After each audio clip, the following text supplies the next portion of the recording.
mà bong ôn chỉ tìm thấy tăng pi Oppo A7s nhưng anh đọc code tam ăn lọt thua bẹp nghi mó khi màได้ban chụp Oppo A7s សោះដើម្បីថតវីដេអូចែកជូនបងប្អូនបានមើលពីរបៀបដោះកូដវាទៅថ្ងៃនេះបាទបានទទួល Oppo A7s មកគ្រឿងពីមិត្តជាងយើងអញ្ចឹងឥឡូវខ្ញុំថតវីដេអូរបៀបដោះកូដវាងាយតាម unlock tool យើងមិនចាំបាច់ផ្សារខ្សែលួសដូចសម័យមុនទេឥឡូវដំបូងនេះយើងត្រូវឆែក CPA វាសិនណាបាទ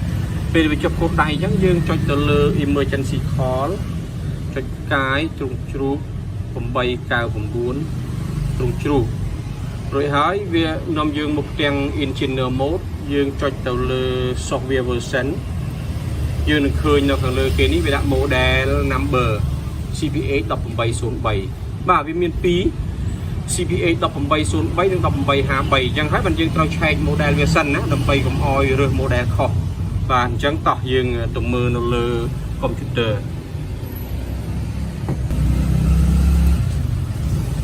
បាទនៅលើផ្ទាំង unlock tool នៅលើ computer យើងនេះយើងចុចទៅលើ Oppo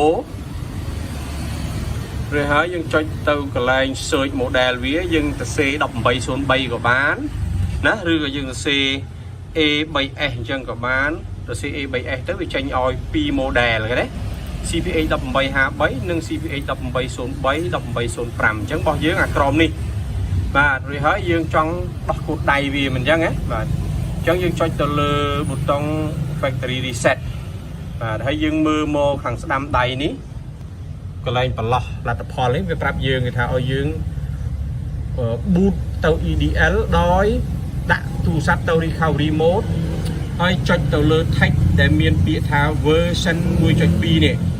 ចុចឲ្យបានប្រហែលដងរួចទៅវានឹងដាក់ខ្លួនវាទៅ download mode ហើយដាក់ទៅ EDL mode ឬក៏ហៅថា download mode ហ្នឹងហើយអញ្ចឹងឥឡូវវាកំពុងរងចាំទូរស័ព្ទហើយយើងងាកមកខាងទូរស័ព្ទយើងឯនេះបាទយើងបលត់ទូរស័ព្ទយើងទៅបលត់ឲ្យវារលត់សិនទៅរួចហើយយើងចុច volume ចុះក្រោមនេះមួយបាទ volume ចុះក្រោមនេះជាមួយនឹងប៊ូតុង power បាទយើងចុចទៅ volume ចុះក្រោមមួយប៊ូតុង power រហូតដល់វាចេញ Oppo យើងលេងប៊ូតុង power តែ volume ចុះក្រោមយើងនៅតុបដដែលតុបយូរទៅវានឹងចូលទៅ recovery mode ដែរ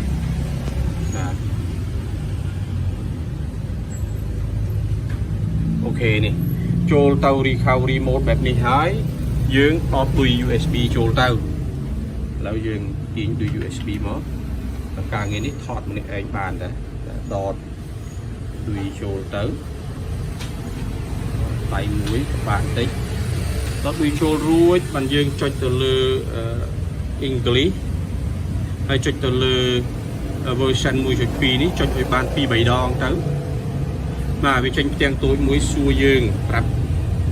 ថាយើងចង់ទៅ download mode មែនទេអញ្ចឹងយើងចង់ download mode ហ្នឹងឯងអញ្ចឹងចុច OK ទៅចុច OK ទៅវាបន្លត់ទូរស័ព្ទហើយយើងមកមើលនៅផ្ទាំង unlock tool យើងឃើញវា scroll driver ហើយបាទហើយវាចាប់ផ្ដើមដោះកូដឲ្យនេះទៅហើយរបៀបវាខុសពី MediaTek បាទ MediaTek យើងបន្លត់ទូរស័ព្ទចុច volume បុកដកដុយតែអានេះអត់ទេអានេះដាក់ទៅ recovery mode ហើយចុចពី recovery mode ទៅ EDL mode បាទនេះសម្រាប់ហើយ erasing FRP OK erasing user data OK ចប់ហើយបាទរួចរាល់ហើយអញ្ចឹងយើងងាកមើលទូរស័ព្ទវាកំពុងតែ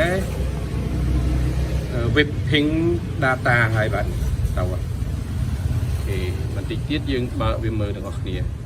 បាទបងប្អូនទាំងអស់គ្នាឥឡូវនេះទូរស័ព្ទយើងបានបើកចេញទៅមកវិញហើយបាទខ្ញុំកាត់អាកន្លែងយើងរងចាំនៅកន្លែងlogo Oppo នៅ view page បាទអញ្ចឹងខ្ញុំកាត់ដល់កន្លែងនេះក៏ដោយហើយយើង activate ទៅមុខតាមរបៀបចាស់ទៅចុចទៅលើ emergency call ហើយចុចផ្កាយទ្រង់ជ្រូក813ទ្រង់ជ្រូកបាទចុចប៉ុណ្ណឹងទៅវាចូលដល់ menu ភ្លាមហើយមិនចាំបាច់យើងចុចនិចនាំតែ U ទេណាបាទ